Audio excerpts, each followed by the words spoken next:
let me tell you about the all-women army that terrified West Africa for almost 200 years. And they were the Agoge, the women warriors of Dahomey. These women were so feared that European soldiers wrote that they would rather fight a lion than fight these women.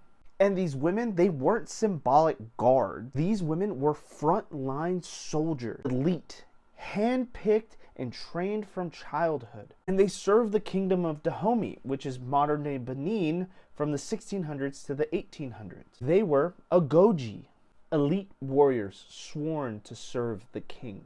And see, their training was brutal but legendary. They ran through thorn bushes to build pain resistance. They climbed walls with razor-like leaves. And they practiced decapitation on palm trees. And they took an oath of absolute loyalty. Most never married, most never had children, and they dedicated their lives to war. One French officer even wrote, "They move like shadows and kill without hesitation." See, the Agoge, they specialized in close combat, and they fought in tight formations and charged fearlessly at their enemy. European soldiers, armed with rifles, admitted that they were shaken at the Agoge, who just kept charging them in battle.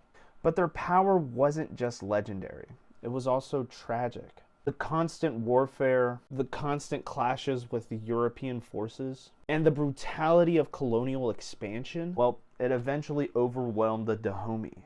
And by the 1890s, many of the Agoge had died in battle. And some of the survivors actually lived into the 20th century, mostly quietly and without much recognition, until historians started recording their stories. So think about this. Long before modern militaries ever considered women for combat, Dahomey had literal entire unit of highly trained female soldiers. And they weren't just an exception, they were elite. And if you want more crazy stories like this, go ahead and drop a follow. I'll see you next time.